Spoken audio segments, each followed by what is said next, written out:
night of November the 14th, 2021, a human rights activist named Amara Osei was taken from her apartment in the middle of the night. She had spent 3 years organizing peaceful protests against a government that did not tolerate organizing of any kind. She had changed her phone twice. She had used encrypted messaging apps. She had told almost no one where she lived, and yet, at 2 in the morning, 6 men in unmarked vehicles arrived at her exact address and took her away. It would be 14 months before anyone outside a small circle of investigators understood how they found her. The answer had nothing to do with her phone being hacked, or her messages being intercepted, or any informant close to her. The answer was far simpler and far more disturbing. Her government had purchased her location, day by day, for 11 months, from a data marketplace operated by an American company that most people have never heard of. A company called Brennick Systems. They didn't need to break any laws to find her. They just needed to buy a subscription. This is case file number 003, Brennick Systems, the company that turned human location into a product and sold it to whoever could pay. To understand how a data analytics firm ended up enabling the arrest of activists on the other side of the world, we need to go back to where it started. A small office in Austin, Texas in 2011, with a founder who genuinely believed he was building something good. His name was Miles Kessler. He was 29 years old, a former engineer at a mapping company, and he had a simple idea. Retailers wanted to understand foot traffic, which stores people visited, how long they stayed, where they went afterward. At the time, this kind of insight required expensive manual surveys and guesswork. Kessler believed that mobile phone location data, aggregated and in his original design, meaningfully anonymized, could answer these questions at a scale and precision nobody had achieved before. He called the company Brennick Systems, after the street he grew up on. His pitch deck, which later became public during litigation, described the mission in almost utopian terms. To help businesses understand the world, the way people actually move through it. For the first 3 years, Brennick did exactly that, and did it well. They built partnerships with mobile app developers, weather apps, flashlight apps, games, who agreed to embed a small piece of Brennick's code, called a software development kit, in exchange for a share of advertising revenue. That code collected the phone's location at regular intervals, even when the app wasn't in use, and sent it back to Brennick's servers. Individually, each of these apps seemed harmless. A weather app needs your location to give you a forecast.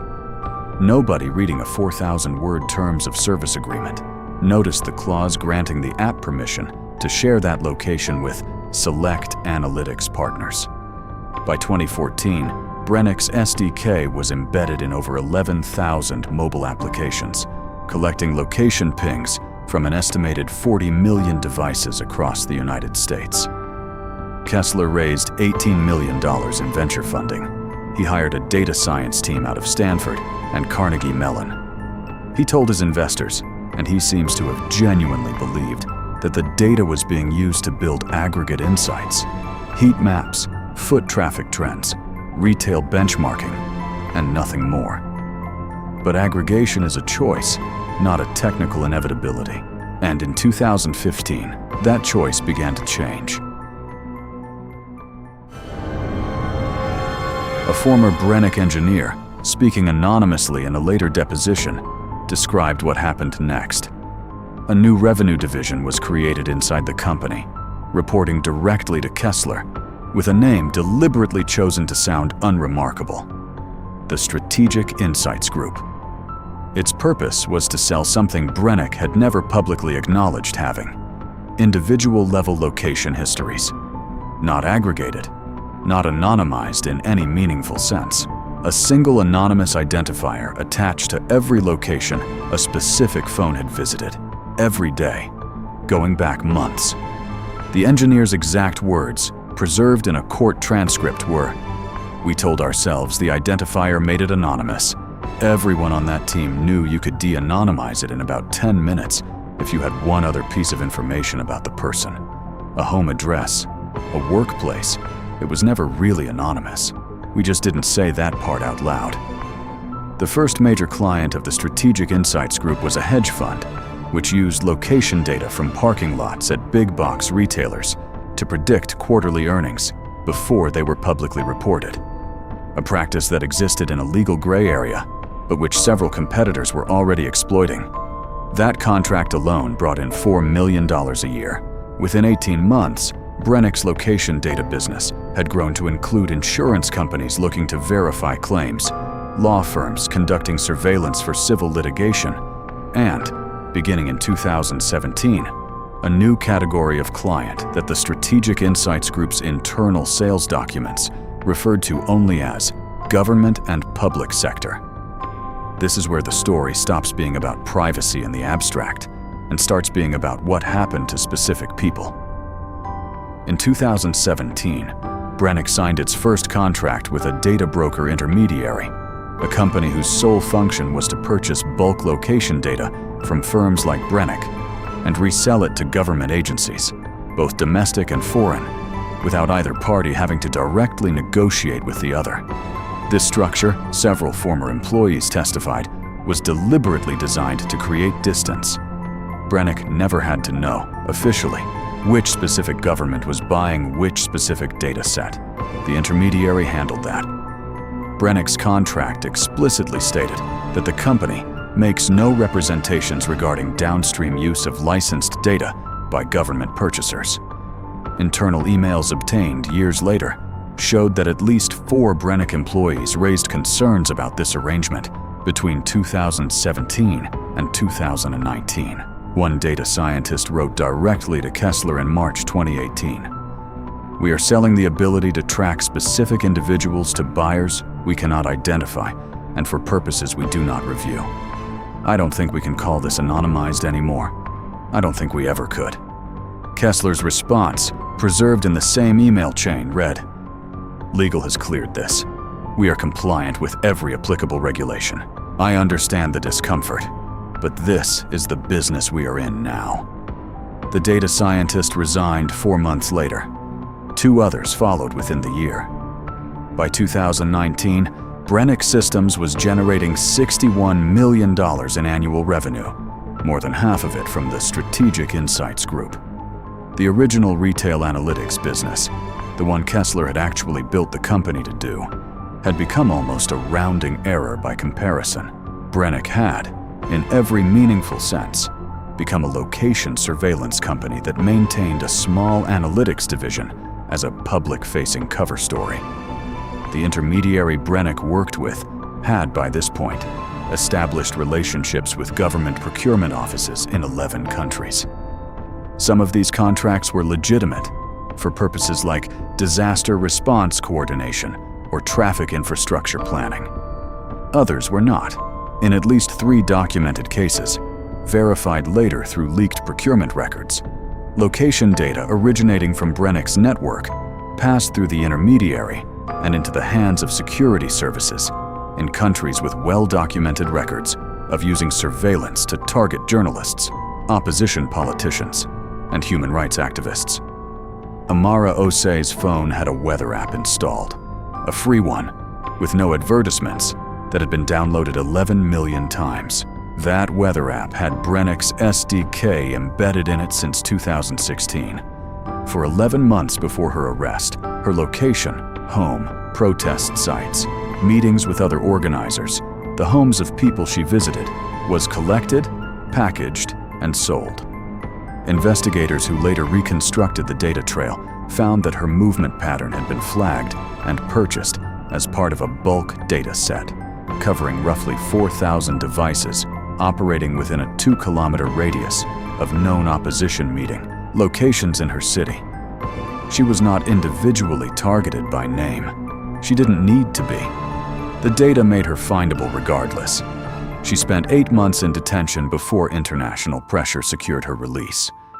She has since testified, remotely and with her identity partially obscured for her safety. before a parliamentary inquiry investigating the international data broker industry. The investigation that eventually exposed Brennick's role began not with Amara Osei's case, but with a much smaller story. In early 2020, a technology journalist named Renata Ibarra was reporting on a routine story about a fitness app's data sharing practices when a source, a former employee of the data broker intermediary, not of Brennick itself, mentioned, almost in passing, a much larger network of location data flowing from a company she had never heard of into government hands overseas. Ibarra spent the next 16 months building the story, eventually corroborating it with internal Brennick documents provided by two more former employees, procurement records obtained through international freedom of information requests, and, critically, the direct testimony of investigators working on Amara Osei's case, who had independently traced her data trail back to the same intermediary network. Ibarra's investigation was published in March 2021 under the headline, "The Location Broker Nobody Elected." It named Brennick Systems directly, published excerpts of the internal emails, and laid out, country by country, the documented cases where the data trail led to political persecution.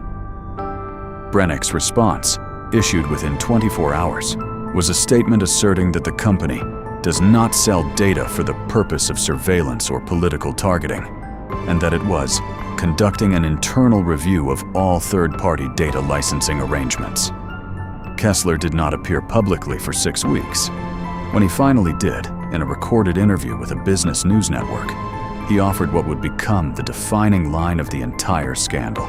Asked directly whether Brennick bore responsibility for what governments did with data it sold, he said, "We build a product. We are not in the business of policing every possible use of that product, any more than a car company is responsible for every accident." The clip was replayed, criticized, and mocked for months. 3 major advertising partners severed ties with Brennick within 2 weeks of the interview. What followed was 18 months of regulatory investigation across 3 jurisdictions, culminating in a joint congressional hearing in the United States that combined testimony from Ibarra, from 2 former Brennick employees, from a representative of the International Parliamentary Inquiry investigating the broader data broker industry, and, via secure remote testimony, from Amara Osei herself.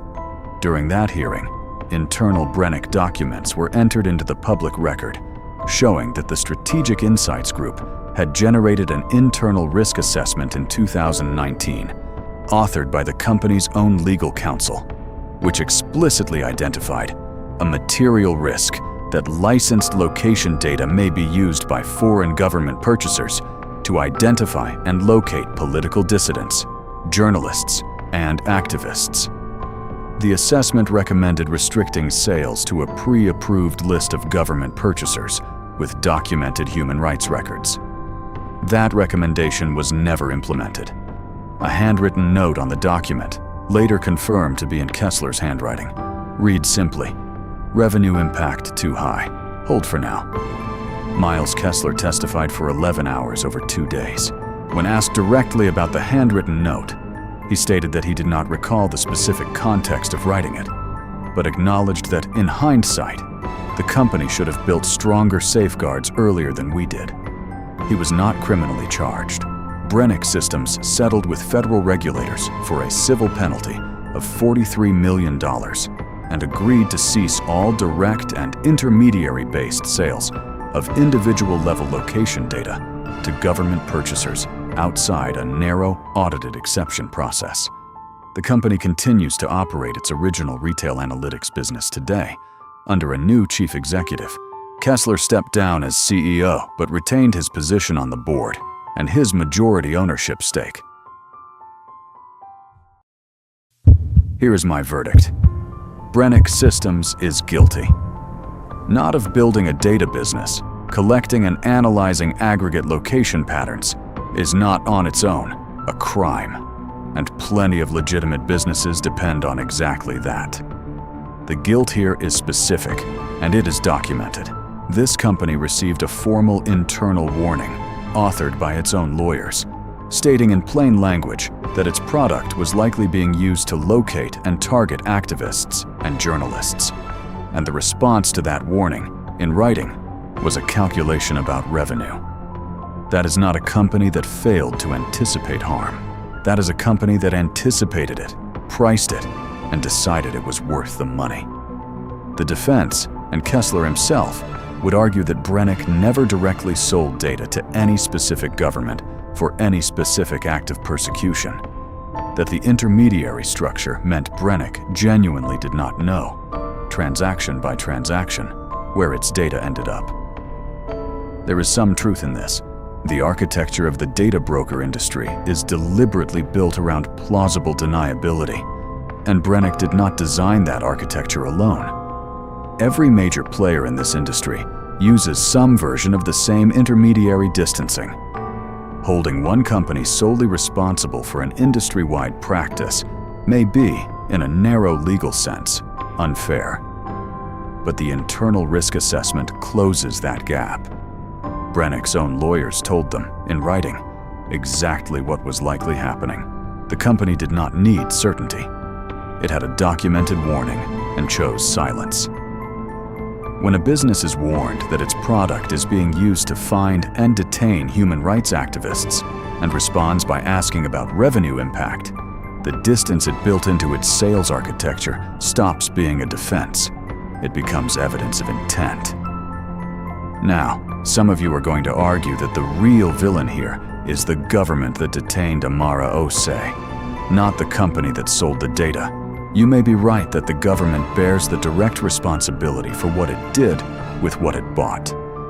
But a company that sells the map does not get to disclaim what the buyer does with the directions. Make that argument in the comments. I will read every single one of them. Brennick Systems is fictional. The pattern is not. Case closed.